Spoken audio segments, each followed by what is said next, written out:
Today's lesson is on writing and finding the equations of exponentials. At the end of this lesson, you should be able to compare functions represented in multiple ways, graphically, algebraically, in tables, and verbally. And you should be able to write the equation of an exponential function.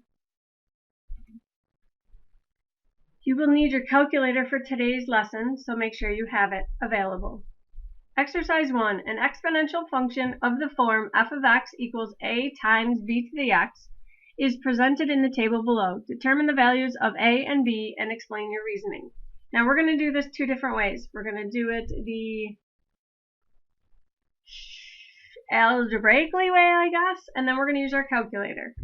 Both ways are acceptable for testing and quizzing. So the first one, they give us a table, they give us our x values, they give us our y values, and remember y is the same as f of x. So we need to find out what a is and what b is. Now remember, a is your y-intercept. It's where x equals 0. Now this is only true when it's in this form. If we have an equation that has a shift up or down, which we did in our last lesson, we know that this isn't true. The good news in this class is we're only going to deal with equations or writing them in the form that looks like this. Okay? So we know that our a value is 5. Now our b value is what we multiply by, your multiplier. So if I look at 5 and I go to 15, what did I multiply by? If I go to 15 to 45, what did I multiply by? 45 to 135, what did I multiply by? So 5 to 15 is probably the easiest. You multiplied by 3. So in your calculator check, 15 times 3, does it give you 45? 45 times 3, does it give you 135? And your answer is, yes, it does. So I know my b value is 3. Therefore, my final equation is f of x equals 5 parentheses 3 to the x. And my explanation is that a equals the y-intercept where x equals 0 and b equals what y is multiplied by. There you go. So now let's practice doing a regression on our calculator to make sure we're good to go. So grab your calculator. So on your calculator, you're going to go Home, New Document. We need a list and a spreadsheet. You have to label your columns. So in the box A, put X. You have to go down, over, and then up, put Y. We're going to put our x values in, so 0, 1, 2, and 3. Then we're going to put our y values in, 5, 15, 45, and 135. Make sure you hit enter and you get out of that last box. Remember, you have a yellow sheet with your regression information on it. So menu, statistics, stat calculations, and this time we do not want a linear regression, we want an exponential regression, because this was an exponential function. So what was our x list called? X. What was our y list called? Y. And then click down to OK. So there it tells us our equation, it tells us what a is and what b is. Now, remember there's another way to do this.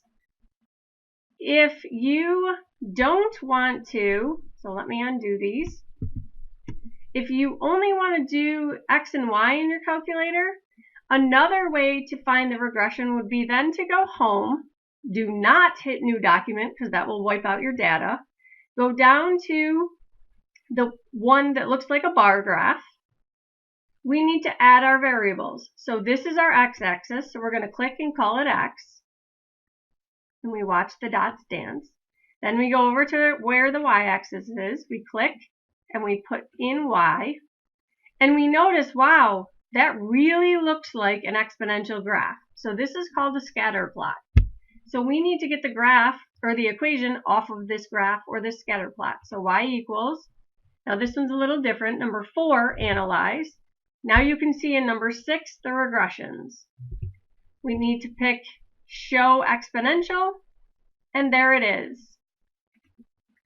The reason that I like this better is that it puts it into the equation right away for you.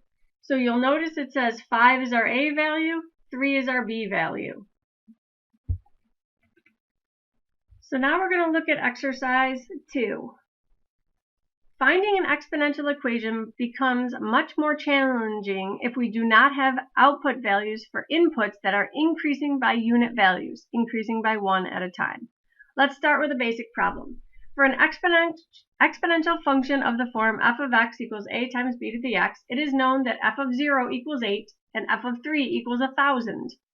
Use the fact that f of 0 equals 8 to determine the value of a. Now we already know if f of 0 equals 8, x equals 0 and y equals 8. So we know we have the ordered pair 0, 8. That is the y-intercept. And we know the value of a is the y value of the y-intercept. So we know a equals 8. So now in part B it says use your answer from part A and the fact that f of 3 equals 1,000 to set up an equation to solve for B. You will solve for B in part C. So we're going to use our equation f of x. So we're finding f of 3. We know that a is 8. We're looking for b. And we know that our variable is x. Now we know f of 3 is 1,000. So we're looking for b. So, sorry, this should be a 3, because that's x. Can't have two variables. Alright, so the first thing we're going to do is undo what? Multiply by 8 or an exponent of 3. So to undo, we're going to divide by 8 first. And this should be down here. Sorry, I did it again. So 1,000 divided by 8 is 125. And that equals b to the third. Now if you're unfamiliar how to undo your exponents, or you don't remember, if we have an exponent of 2 squared, to undo it we use a square root. We have a button on our calculator that allows us to raise an to any exponent, and that's our caret button right here. We use that a lot. So to undo an exponent of any power, we're going to use this blue button above it. So I need to get a calculator page. So I'm putting in 125. So I need to hit this button. You're not going to be able to see it till I open the screen. There it is. And I'm putting the exponent in here, which is called the index, and I'm putting the base here, 125. So just like a square root undoes a squared, a cube root, that's what that 3 means, cube root undoes a cube of 125, and hit enter. So 5 times 5 times 5 must equal 125, and it does. So 3 5s being multiplied gives me what's underneath my radical 125. So b equals 5. So how do we determine the value of f of 2? Well, we know our equation now. F of x equals 8 times 5 to the x. So f of 2 equals 8 times 5 squared. So grab your calculator again and do 8 times 5 squared. And that is 200. So f of 2 equals 200. Now if you're thinking, wow, that was kind of hard to know cube root and stuff like that, you could have done the regression. So home, new document, no save, our regression, put in x, put in y. We had 0 and then 8. And then they told f of 3 equals 1,000. So we could get our scatter plot, click x, click y, It really doesn't show if it's linear or exponential, but we know they told us to write an exponential. So menu, analyze, regression, exponential, and there's our equation. So we didn't have to necessarily solve this algebraically. We could have used our regression, okay? And that's what we're going to do on exercise 3. So exercise 3 says, find the equation of the exponential function of the form y equals a times b to the x that passes through the points 236 and 5, 121.5. Well, those just look like giant numbers and there's a decimal. So we're going to use our calculator. So again, home, new, no, list and spreadsheet.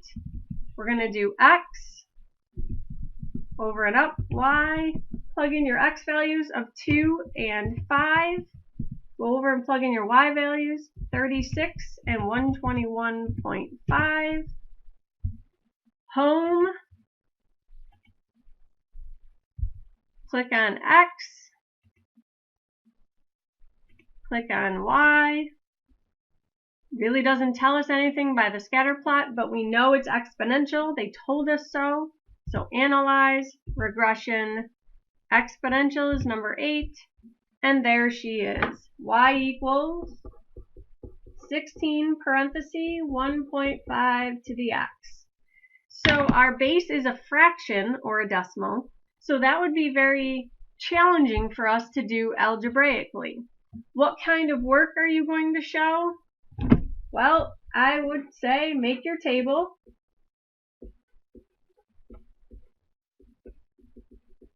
And then say exponential regression. And that tells us how you found it. All right, pause the video and try example 4.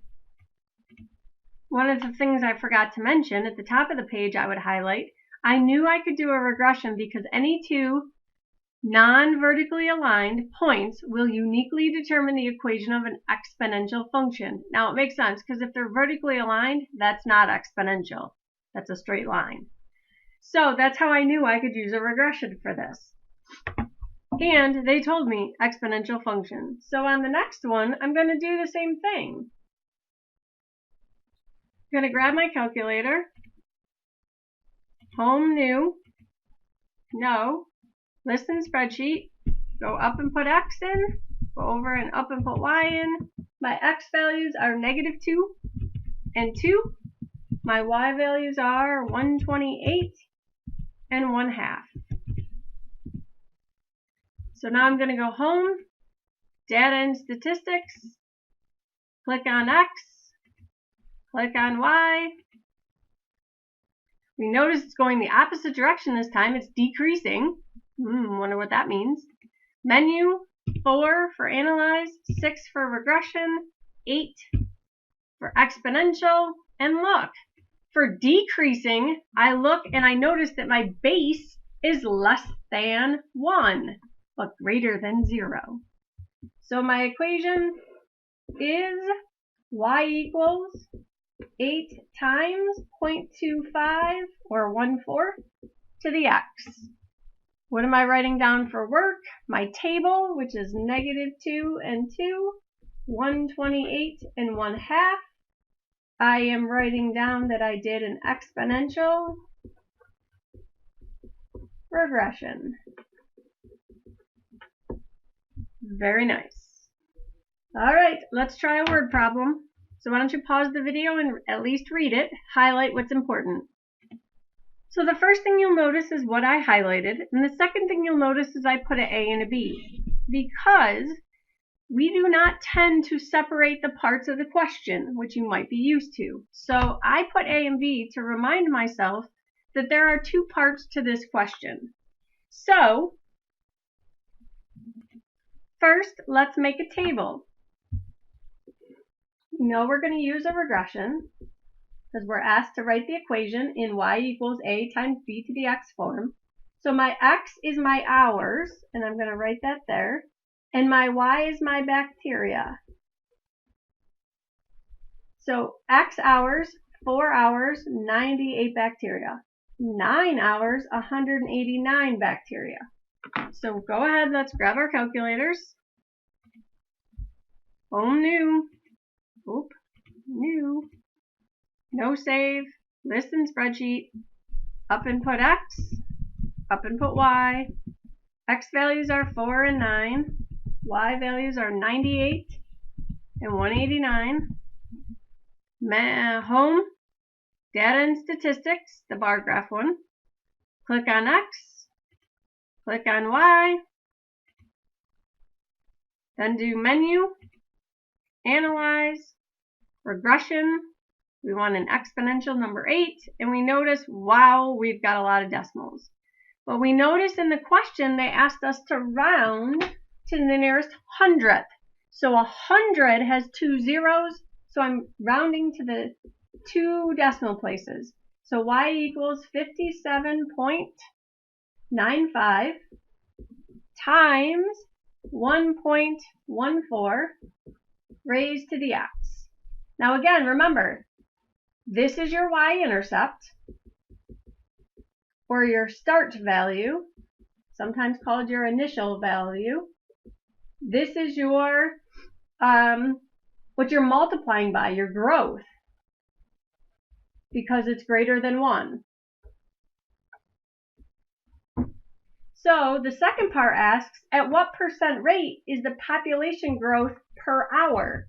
So we need to know if it's greater than 1, it's growing. Well, that's because if we multiply by 1, it doesn't change. So how much more than 1 is 1.14? So 1.14 minus 1 is 0.14. Now, 0.14 as a percentage rate, so I probably should have highlighted that.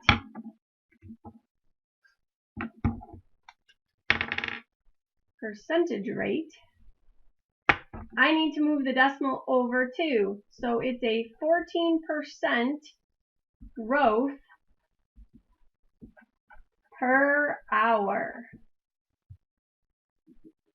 Good luck with this. If you have any questions, don't hesitate in class.